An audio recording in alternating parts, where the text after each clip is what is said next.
राजस्थान में जैसे जैसे चुनाव नजदीक आते जा रहे हैं वैसे वैसे ही राजनीतिक बयानबाजी और भी तेज होती जा रही है।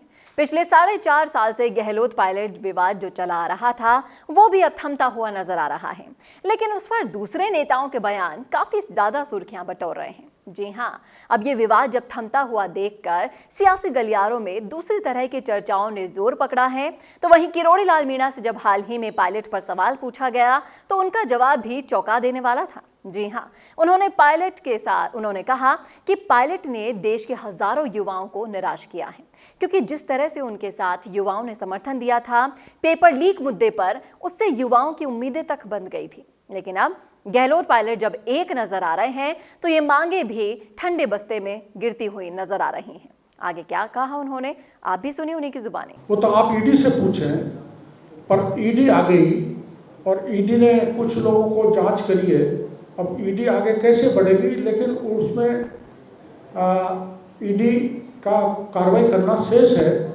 आपकी जानकारी में आया होगा, आया कि नहीं आया, मेरी जानकारी में आया है कि सुभाष गर्ग ने अपना मोबाइल फोन जिससे वो संपर्क करना था बनस सिंह के थ्रू, जो भी परीक्षा रीट में गड़बड़ घोटाले करवाए, प्रिंटिंग प्रेस से करवाए, वो मोबाइल कहीं फेंक दिया और मोबाइल गायब होने की एफआईआर मथुरा गेट थाना भरतपुर में दर्ज करवा दी। प्रमाण नष्ट करने में लगे हुए एमएलए, मंत्री और अधिकारी राजस्थान। इसको रोकने के लिए आपको ध्यान हो, अगर आप गए हो तो राजस्थान यूनिवर्सिटी में 15 दिन तक धरना चला था। एक रात मैं भी बैठा था, राठौर साहब भी गए थे, प्रताप सिंह खाचरियावास भी गए थे, राजकुमार सरवनम, आप देखना दर्जनों सत्ताधारी दल और विपक्ष के लोग गए थे और मुख्यमंत्री जी से मांग की थी, लेकिन मुख्यमंत्री जी ने बात नहीं मानी। तो ये प्रकरण हम आपके सामने लाए, इसमें कोई दुर्भावना नहीं है। रोकने का मतलब ये पहले जांच करें ना, रोक के मैं अगर कोई मैं दे रहा हूँ तो मैं सही दे रहा हूँ, मेरी जानकारी तो रोक कर जांच कराएं।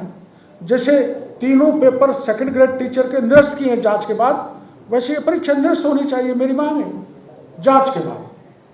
आप चाहते हैं जिनकी परीक्षा होगी इनको जाने दो, आरएस बनने दो, वो रिटर्निंग ऑफिसर बन गए तो मेरे जैसों को और हरा देंगे। नहीं, वो तो देखो मैं उसमें तो कुछ नहीं कह सकता। अगर समय में उसमें जांच हो जाती तो एक भी हकदार नहीं था, और इसमें भी अगर समय पर जांच हो जाएगी तो दर्जनों लोग जेल के कटघरे में होंगे।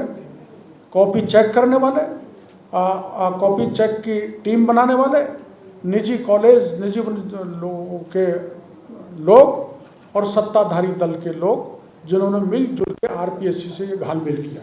ये सरकार नहीं करेगी तो हमारी तो करेगी।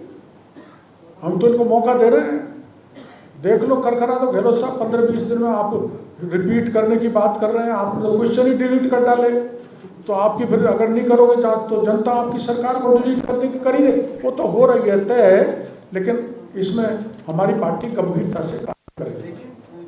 मैं अब वो तो उन्होंने, मैं उन पर कोई तंज नहीं कसना चाहता, लेकिन वो अजमेर से एमपी रहे थे, हमारे दौसा से भी सांसद रहे थे, पीसीसी के चीफ रहे हैं।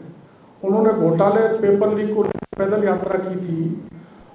वो बुरा है पायलट साहब, आपके छालों के अजमेर से लेकर जयपुर तक कोई मेहंदी ऐसी लगा दी 10 जनपद ने, जो आप अब सड़क पर उतरना नहीं चाहते। आपने भ्रष्टाचार के खिलाफ या पेपर के खिलाफ नहीं, आपने किसी कुर्सी के लिए आंदोलन किया था, जो दुर्भाग्यपूर्ण है। पायलट सरेंडर नहीं हुआ, गहलोत साहब सरेंडर हुए। कैसे नालायक और गद्दार को पार्टी में ले लिया। वो तो कहते थे होगा ही नहीं, आना हो ही नहीं सकता, इनको बाहर जाना पड़ेगा, इनको रगड़ाई करनी पड़ेगी। बिना रगड़ाई करके दोनों समझौता करके बैठ गए। इसलिए दोनों राजस्थान के बेरोजगारों के साथ न्याय नहीं कर रहे, ना भ्रष्टाचार के खिलाफ लड़ाई लड़ना चाहिए। सॉरी जेठमलानी जी, यहाँ सारे ही लीक हो गए। गड़बड़ ये है, यहाँ तो पूरे कुएं में भांग ही घल गई। 1,12,00,000 एप्लीकेंट रहे 4 साल में विभिन्न परीक्षाओं के। तो राजस्थान की सरकार ने 1,12,00,000, जिसमें से 67 लाख ने परीक्षा में पार्टिसिपेट किया है, उन 67 लाख जवानों के सपनों को रौंदने का काम गहलोत सरकार ने किया है। उसमें पायलट साहब भी शामिल हो गया 2-3 दिन बाद। ऐसा ही नहीं, युवाओं तो पढ़ रहे हैं, लेकिन जो भविष्य के निर्माता अपने भविष्य को बनाना चाहते हैं, जो प्रदेश को भी आगे ले जाना चाहते हैं, उनके भविष्य को सरकार चकनाचूर कर रही है। जो मॉक ड्रिल में राष्ट्रपति का नाम नहीं बता सके वो थानेदार बन रही है।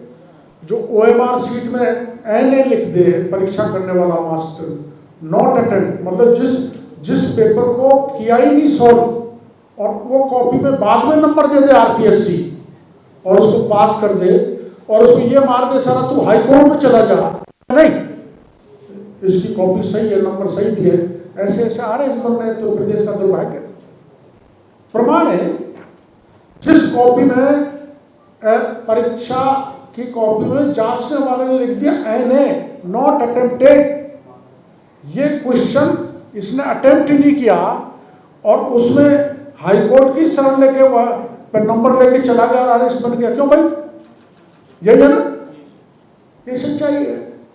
और ऐसे RS बन रहे हैं तो राजस्थान का भविष्य, ऐसे थानेदार बनेंगे तो राजस्थान का भविष्य प्रशासन की दृष्टि में अंधेरे में है। सच्चे बेरोजगारों का, मेहनती बच्चों का भविष्य इस सरकार ने रौंद लिया, सपने चकनाचूर कर डाले। तो देखा आपने किस तरह से किरोड़ी लाल मीणा ने ये तक कह दिया कि हम दोनों एक ही विधानसभा क्षेत्र से हैं, इसलिए मैं ज्यादा कुछ तो नहीं कहूंगा, लेकिन बहुत कुछ कहकर उन्होंने ये साबित कर दिया है कि ये राजनीति है साहब। यहाँ पर अगर आप गलतियां करेंगे तो आपको गलतियों के लिए सुनना भी पड़ेगा। आपकी क्या राय है, आपका क्या सोचना है, कमेंट करके जरूर बताइएगा कमेंट बॉक्स में। और ऐसे ही और वीडियोस के लिए देखना ना भूले राजस्थान संवाद। नमस्कार। कौन देखता है अब टीवी पर आपको कितनों ने देखा, ये कैसे पता चलेगा? घर घर इंटरनेट पहुंचने के बाद अब सब कुछ है डिजिटल। आपका वीडियो कितनों ने देखा ये हर पल आपको पता चलेगा, इसलिए डिजिटल मीडिया में बनाइए अपनी पहचान। 4.5 करोड़ से ज्यादा व्यूज और 3,27,000 से ज्यादा सब्सक्राइबर वाले राजस्थान के चैनल राजस्थान संवाद पर करवाइए कवरेज। ज्यादा जानकारी के लिए व्हाट्सएप करें 7339900549 पर।